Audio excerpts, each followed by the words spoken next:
is the OTP. I'm Amie Wells. We are joined by Titans radio greats, Dave McGinnis, better known as Coach Mac, and Rhett Bryan.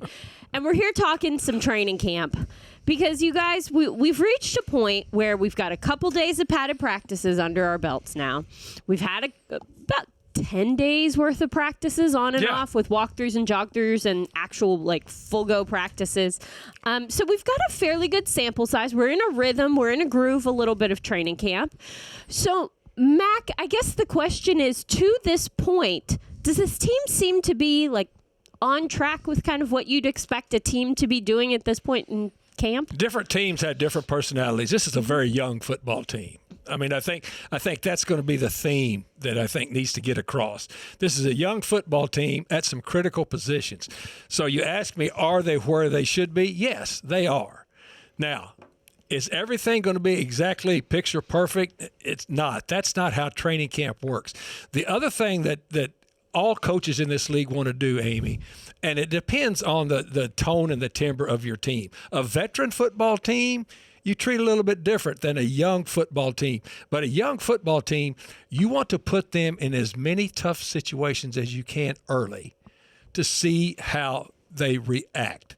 And that's extremely important because if you don't ever test yourself as a player in practice, and you play cautious in practice, you're not going to survive in a game. You're just not. So you ask me, are they where they should be?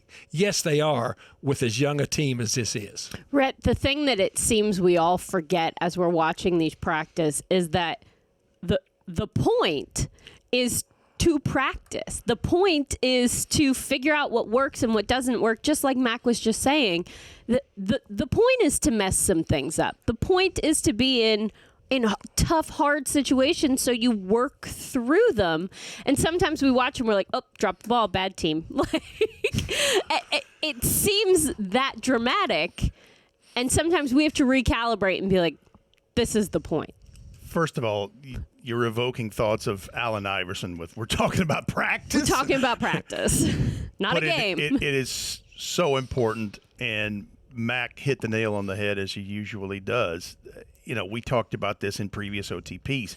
Now that guys like Keandre Coburn are not on the roster and that Will Levis is on IR, these things, I think it's less than 40 players from last year's squad that are on the 91 right now.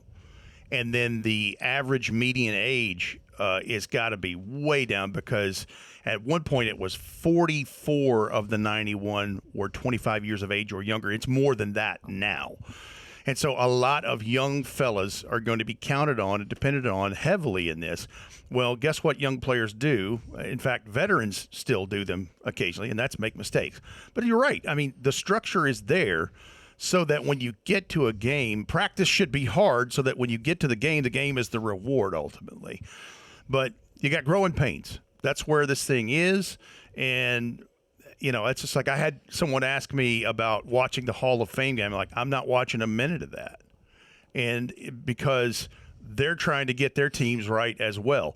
Now, if it was somebody the Titans were going to see in the preseason later or maybe week 1 or 2, that'd be different.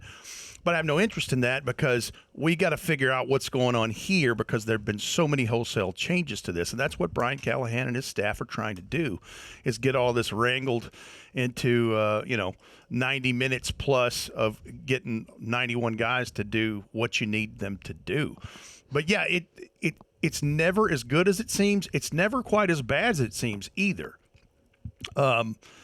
It's just what it is. And listen, for all the talk about offense or Cam Ward throwing an interception, typically when the pads come on, the defense has the advantage anyway. Mm-hmm. Regardless, I mean, we've seen this team with veteran quarterbacks that had bad days because when you got in the first few days of padded practice. I know it's a long-winded answer, but it's all true. I think it's interesting that you bring up the defense specifically because in the last couple of days with pads on, they have looked pretty good. I mean, obviously there are things to be changed and improved upon, but it seems like, Mac, this team is really thriving in year 2 of Denard Wilson's scheme. I've never, in my 31 seasons as a coach, Now, not all of those were as a defensive coach. Some were as an assistant head coach over the whole team. Some were as a head coach over the whole team. But in my 31 training camps, I've never at this point in training camp not seen the defense ahead. Okay. Not seen the defense ahead. And the other thing is, I give Coach Callahan great credit because he's allowing Denard Wilson to stay with his install. And his install to this point now is into some of his multiple blitzes. Now, anytime you start blitzing early on and just bringing pressure from everywhere, that's to the defense's advantage. Yeah. To begin with. But that's what it's for. And that's for this young quarterback. That's for the offensive line. That's for the but as a general rule, and I can say this with pure impunity, in 31 seasons of training camps, I've never seen at this point the defense not ahead of the offense. This summer, SeatGeek has your ticket to the best live concerts in Nashville at Nissan Stadium. SeatGeek has the best seat, your seat, for an unforgettable summer. From rock royalty to rap superstars, R&B to country, find it all on SeatGeek, the official ticketing partner of Nissan Stadium. Little Caesars is the official pizza partner of your Tennessee Titans. Download the Little Caesars app and get your favorites delivered today. Delivery fees apply. Now, back to the OTP. Is there a player on the defense, both of you, that has maybe stuck out to you, who you've been excited about what you've seen out of them now that the pads are on? Cody Barton. Yep. Cody Barton, and look, of course, I cut my teeth on linebackers in this league, but just the fact that, and I was just when I was starting to look at this roster, you know, that area of behind the ball. Now, I've got great confidence in Frank Bush. I know what kind of coach he is. I've worked with him way too long. He's he's brought a lot of guys along. But Cody Barton was a settling force for this defense behind the ball. And he's made the two young players, James Williams and Gray, made them better too, because now they're comfortable because he's directing them. He's directing traffic. They're not worried about where to line up, or they're not worried about what the offense is coming in, because guess what the middle linebacker's telling them? Hey, move on over here, move this, so that they can play. Cody Barton, James Williams, and his growth in year 2 are something to be noted. Additionally, Kevin Winston Jr., who worked so hard to make sure he was healthy when this thing started, starting to see him flash around the ball. Again, it's early. But if we're going with a solid answer, I'm staying on defense, and I'm talking about Roger McCreary. Mm-hmm. It's super important for him in year 4. We don't know what the status is going to be with L'Jarius Sneed, and when you take him out of this, that's a pretty young secondary when you're talking about Jarvis Brownlee Jr. in year 2 and all the pieces and parts that are there. I mean, Amani Hooker would be the oldest guy in the secondary, basically, or the most tenured. But Roger McCreary, again, continues to be around the ball and to make something happen. Is there ever a point, Mac, where the defense is rolling, they're staying on kind of their install schedule like you've been talking about, and the offense says, whoa, we need you to stop for a second, like pause, we've got to catch up? Does that happen? Yes, it happens, and, okay. and it's a very legitimate question, but that's coaching staffs talking about it. Okay. You know, they will talk about it and say, okay, look, we need to start seeing a little bit more of this. We need to start seeing some too high that we can throw against a little bit, and let this get settled down. They've run quite a few what we call it periods, mm-hmm. as to where it's not scripted. In other words, Denard's calling the defense, matching the personnel with the offense. The offense is doing the same thing. Those call it periods are very, very critical. So you can manage it. That's the beauty of working against somebody else too, because now you can have a lot of call-it periods against somebody else, but you haven't seen them before.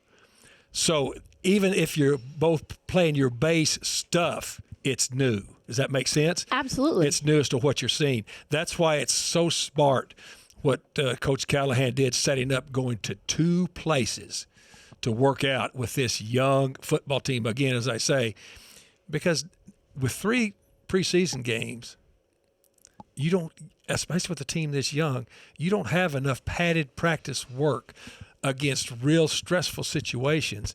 Now, when you go to 2 teams, it's like having 5 preseason games, which we used to have a lot of. So anyway, that's a long answer to say, but there is a time. It's got to be a yin and a yang to it. It always is, because at the end of the day, you want the Titans to get better. Yeah. I mean, practice is not a zero-sum thing. It's just not. Well, it's interesting that you mention the call-it periods and explain for the OT people who don't know what they are, because that was listening to you talk just then was the first time that it ever occurred to me that call-it periods, while always being beneficial for the players, are equally, if not more so, beneficial for the coaching staff. Well, communication. Yeah. The communication is big, and plus, being able, because you never stop your install, but your install takes into consideration everything you've put in on day 1 to where you are on day 7 or 8. So once you have a call-it period, all of that Rolodex is open to you.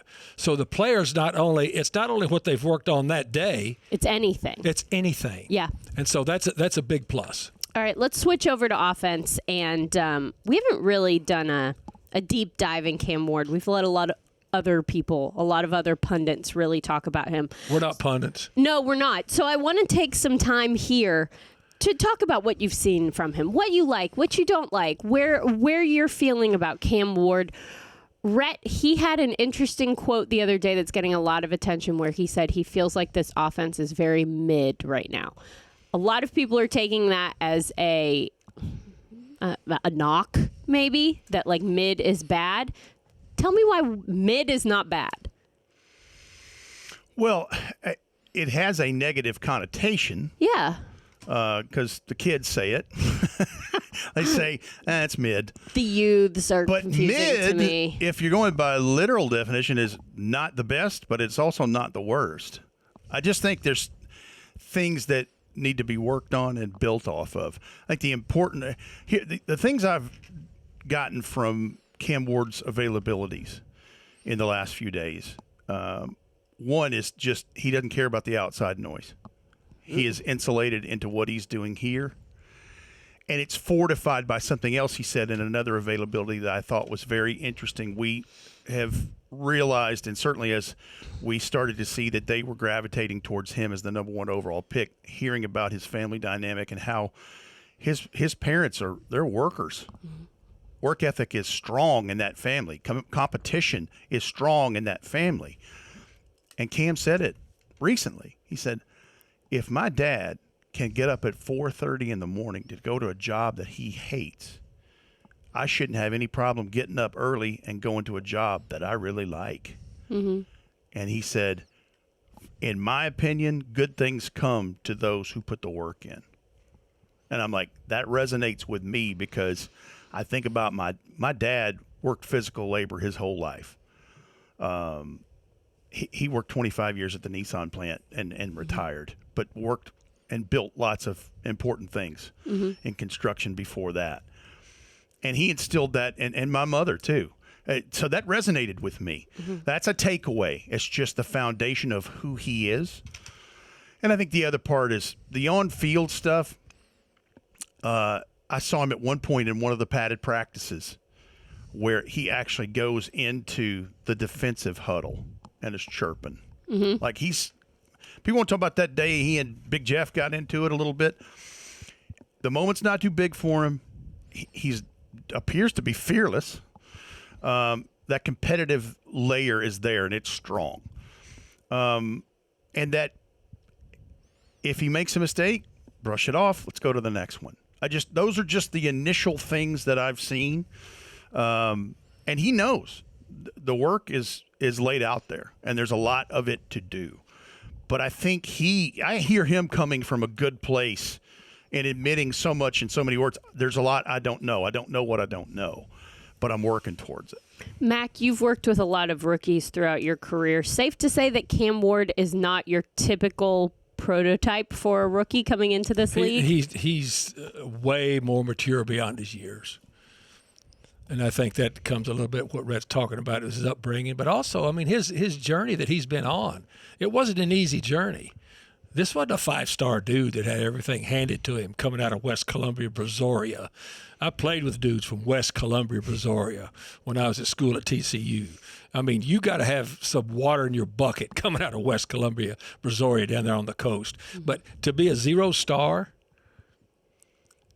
and to work through 3 different universities to get to the point to where people notice you in the NFL, there's a lot to him. But he's very honest. He's completely honest. He's being honest, and he's unbothered by the noise that doesn't matter. I mean, this league engenders noise around coaches, around players, and if you're going to be in it and you're going to be successful in it, you've got to learn to keep the focus on what you're doing and not worry about what people that think they know what you should be doing are saying. Doesn't matter.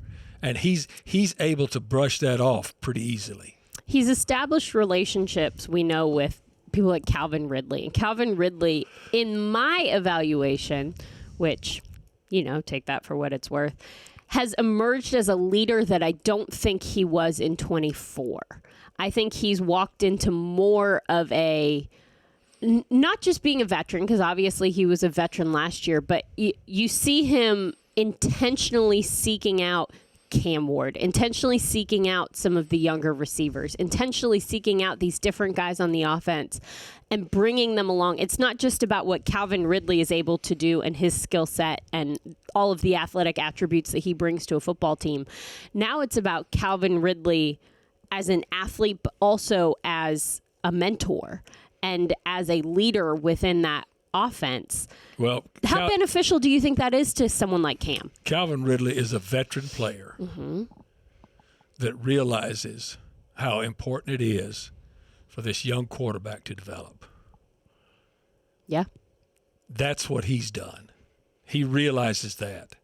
Most veteran players reach a point in their career where it's not just about their career. It's about how the people around me can help the whole team. Mm-hmm. He realizes that really quick. That's a sign of a mature veteran player. So, and Calvin Ridley knows that not only is it a quarterback receiver thing, but it's a veteran acceptance thing of this guy's got a chance to really help us. But he's very young. And so I'm not very young. I'm a veteran. I understand what this is about. And there's nothing like time on task in this league to teach you. So if you have somebody that's willing to teach you from what they've learned, it accelerates your learning curve. The other part of it is that Calvin Ridley is right now, he is wide receiver number 1 for the Tennessee Titans. So there's a place of, he's never been lacked for confidence at all, but there's a place that he's coming from knowing that, but never taking it for granted. Every guy has a different path to meet at an NFL facility to become a teammate. Mm-hmm. His path was much different than Cam Ward's. And you got to remember, it hadn't been that many years ago. He was out of football for an entire year. Yep. When he was in Atlanta. Yep. For something off the field, that he paid his debt and moved forward. And then when he got his opportunity and made some numbers in Jacksonville, and then they were able to steal him away and bring him here, he's never looked back.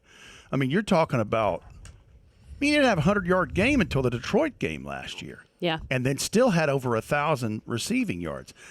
He also knows that, yes, he's pouring into the young quarterback and all these young receivers and his teammates. But he knows it takes 11 and 22 and then, the 46 active on game day to get it done. So if I give that extra 10% and instill that and invest that into my teammates, it's going to pay dividends because at the end of the day, he's got the same goals as everybody else. He just wants to win. Hey Titans fans, with a Kroger Boost membership, you'll score big with double fuel points, free delivery, and lots more.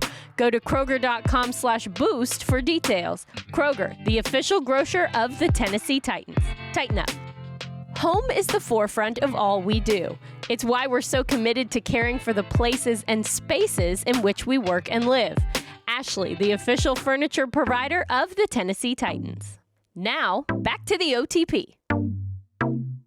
I would like to talk about Tyjae Spears, though, because as we're talking about people who have experienced maybe an understanding of what their role looks like in 25 and some maturity and some growth in whatever different way, on the field, mentally, physically, spiritually, whatever, it's happening all across the offense, it feels like. And Tyjae Spears is one of those guys. He has a physical difference, I think, from 24 to 25, and I think a mental difference is what we're all noticing. Rhett, have you noticed that? Definitely. He is more dialed in. It was more akin to his rookie year. Mm-hmm. And not that he didn't put in work in 2024, but I can only describe Tyjae Spears as 2024. It was kind of like the Titans 2024. It's Murphy's Law. Anything that could happen did. There was off-the-field stuff, on-the-field stuff. The biggest thing is he ran into obstacles with his health. 2 different concussions, had a hamstring. I think it kept him out of 5 games. It was just one of those things. And if you want to sum up Tyjae Spears' 2024, and he would disagree with this, but Week 17 in Jacksonville, Tony Pollard's banged up. They put him down, let him have a rest that week. And here we are. And I went back and looked at the game book. 3 minutes and 23 seconds left in the third quarter. He has 19 carries for exactly 100 yards. Whoa. And then the next play, Josh Hines-Allen comes into the backfield, hits him for a 5-yard loss, his second concussion. That ends his season. Mm-hmm. And not only that, it takes away his first 100-yard game, 95 yards. There was still the whole fourth quarter to go. He was on track to have a career day. Mm-hmm. And that is, in a nutshell, in one game, in less than 60 minutes, on 4 quarters of play, what his 2024 was like, and he came back a different guy. It's clear. He comes out there. He's one of the first dudes out of the building every day to practice.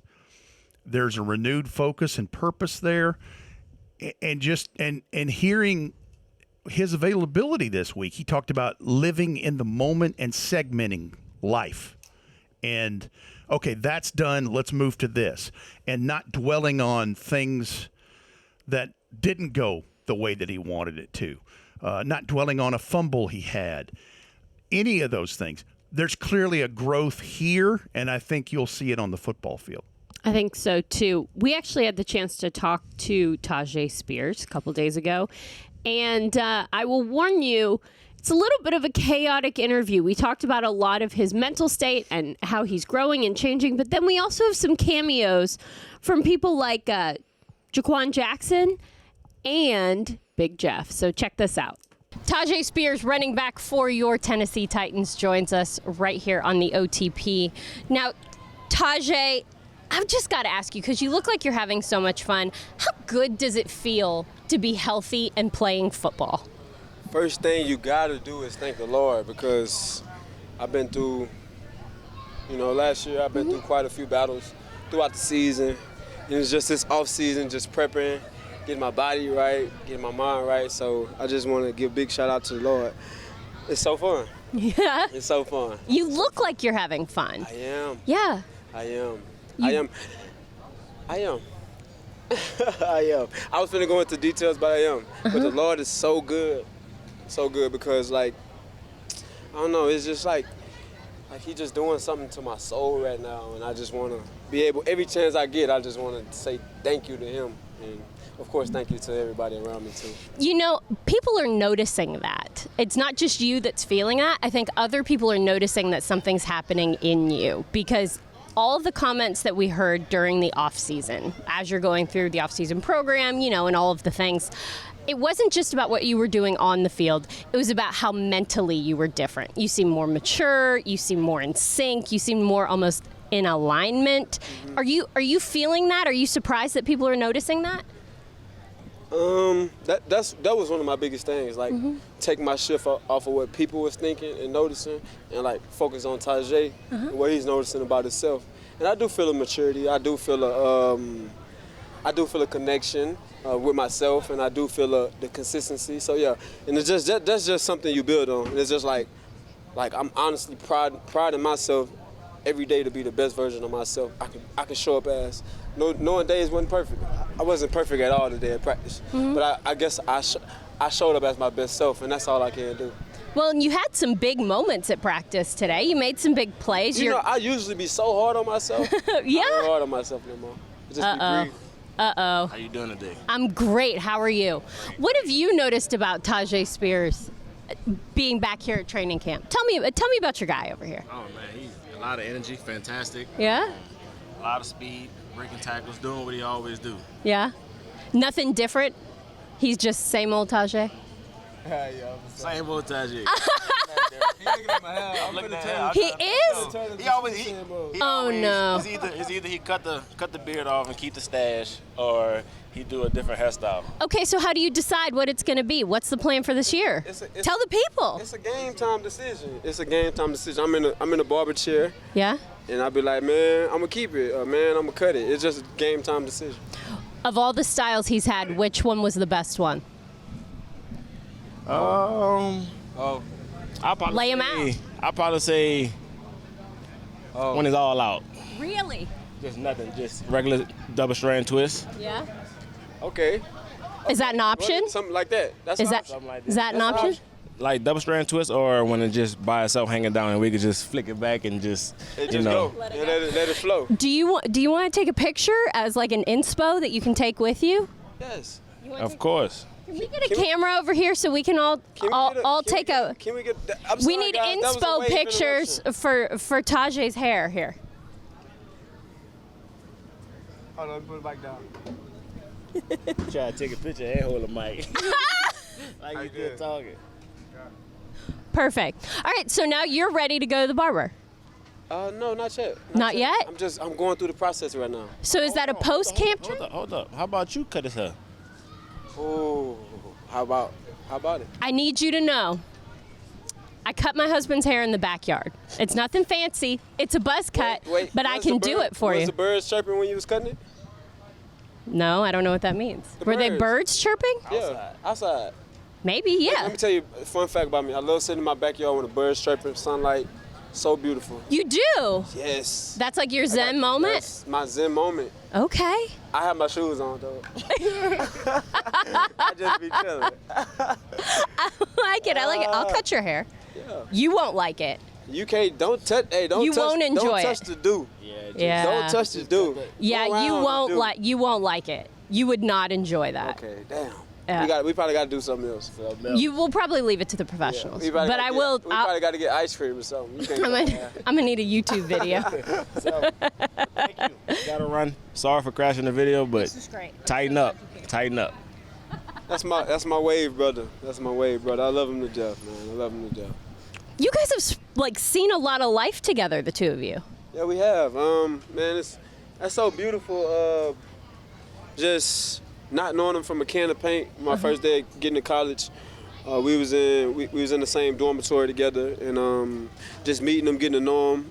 Complete asshole. Really? Yes, excuse my language, but No, nah, please. That's my brother though. Like that's my brother, and he look out for me when I can't cover for myself. He cover for me, and you know, the little that I do for him, I be there for him too. So man, I'm nothing but thankful for him, and he's not an asshole. He's really a great guy, man. He had my back when I ain't had my own back. So each and every day pushing me, waking me up on time, and taking care of my dogs. Big thanks. Marlo and Valentine, I love y'all. But yeah, he took care of my dogs, like taking care of my family, keeping contact with my dad, make sure my mom's straight, make sure everybody's straight. So he's everything I could have asked for in a brother. See, and that's a great thing to have as you're pursuing a career that's not only just bigger than yourself. I mean, you're a professional athlete, you're part of a massive industry, but you have someone here to really help keep you grounded, keep you real, and keep your head on straight. Yeah, and you need that. You need that because, like, not just like like the things, like social things, but like the pressures can take you for so many different loops. Like the pressure to perform, the pressure to keep in contact with your family. So many different pressures can just like deteriorate you. But like having a brother to build you up each and every day, like that's a gift from God. Talk to me about stuff on the field. Where do you feel like you've improved technically this season? I'm just really just being on the field, just going through the reads. Like going through the reads, like where do the ball supposed to go and like what's supposed to happen. Jeff, I'm mad at Jeff right now. He was practice today. Y'all fighting? Yes. No, he mad because I hawked him down yesterday. Yeah. Hey, tag the clip and you tell me if he hawked me down. Hawked him down yesterday. That's what y'all heard Callie said. It's in the media. Callie told the media today already that I ran 18 mile per hour. It was action on him. He caught a screen. But I made him run that. If it wasn't for me, he wouldn't have ran that. Chased him down. If it wasn't for me, he wouldn't have ran that. That's the fastest you ever ran because of me.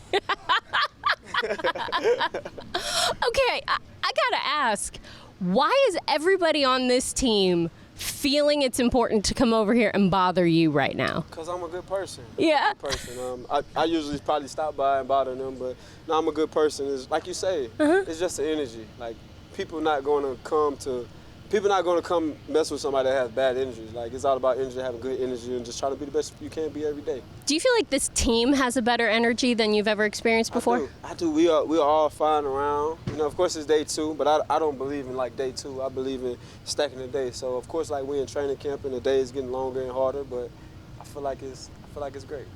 Tyjae, this has been the most chaotic and the most entertaining interview we've done in a long This time. gonna be your best one. This is definitely going to be my best one, so thank you for taking the time. Thank you.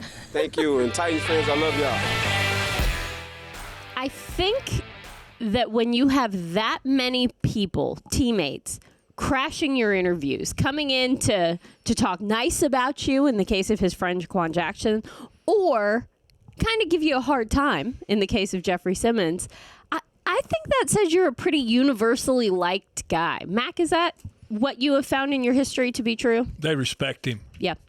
Because the kid's a ball player. The guy's a ball player, and Rhett's right. I mean, he had a really good rookie year.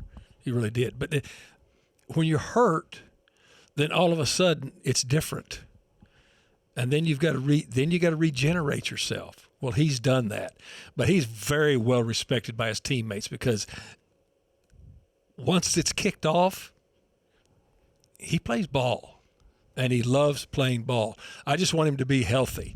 If he's healthy, he is going to be a very, very big contributor for this team. I think one of the things he would tell you is that one of the things he was not as prepared for as he'd like to have been in year 2 is the revolving door and changes that there always is on a team. In his position group specifically. Yeah. I don't think there are a lot of players that probably would, if they were honest and open with you, would tell you, I wasn't ready for that. I didn't realize player XYZ, whatever, wasn't going to be in his locker room or locker next to me. Mm-hmm. The business part of it comes up and reminds you sometimes harshly in this. But yeah, I love Jeff getting involved, and of course he's going to talk smack.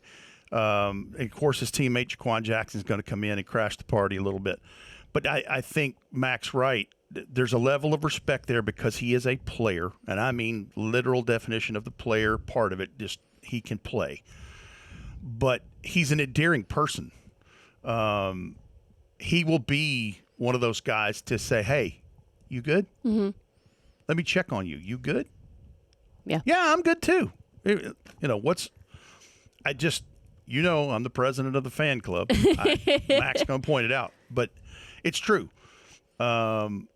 He is one of the very solid persons on this football roster. A good person. Yeah. Yeah. But there's and I mean, he's one of a couple really good people on this roster. Yep. One of the things that I'm quickly learning, and it has been consistent throughout my time with the Titans anyway, is that one of the things that makes a Titan is being a good human. Mm-hmm. We don't have too many people in these locker rooms that are not good people. Yep. In my estimation, anyway.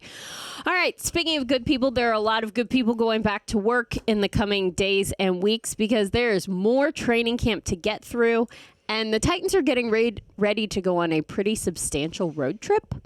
They are going to Tampa, joint practice with the Bucks. They're going to play their first preseason game there. Then they are going straight from Tampa to Atlanta, where they're going to spend a week in Atlanta doing joint practices with the Falcons, also doing some independent work.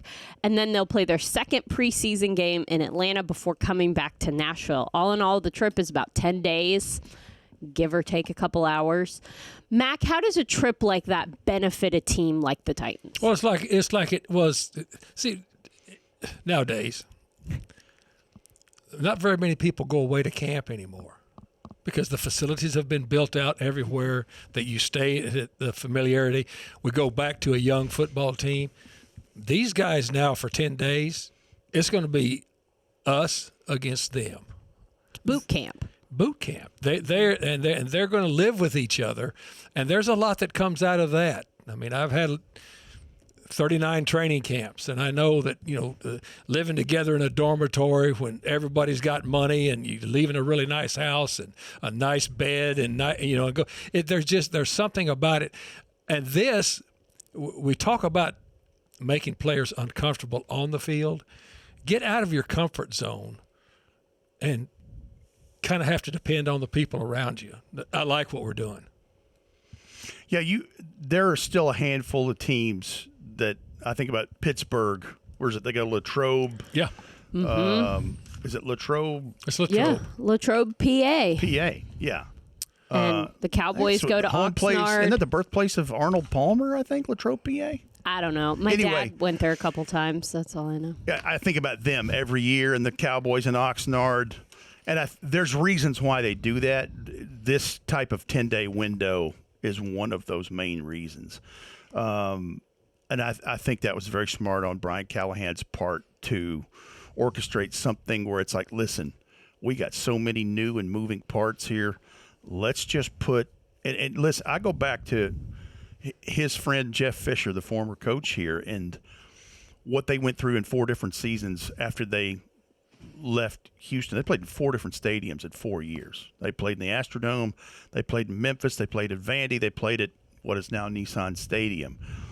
And all they had was each other and their families. That's it. Like they were vagabonds. They were gypsies. Yeah. And they had building block cornerstone pieces and added to the fold, but they had melded together by the time 1999 happened. And I don't know, it's weird. I kind of have those same kinds of feelings here. They were in a better place roster-wise back then, but there's that same kind of feel to this. It's like, Mac's right. It's us against them. Mm-hmm. Well, that's the next step on this Titans training camp journey, and we're going to get you there because, of course, the OTP is going to be there every step of the way. But before we head out, a couple more days of practice here at Ascension St. Thomas Sports Park. We've got 3 more padded practices to get through, at least. Then there will be a little bit of a break for a second. And then a couple more practices and everybody hits the road. So we will have all of the updates here, of course. For Coach Mac, who will always be around. For Rhett Bryan, who is so interesting. And you guys should really just hang on every word that he says. I'm Amie Wells, and this has been the OTP.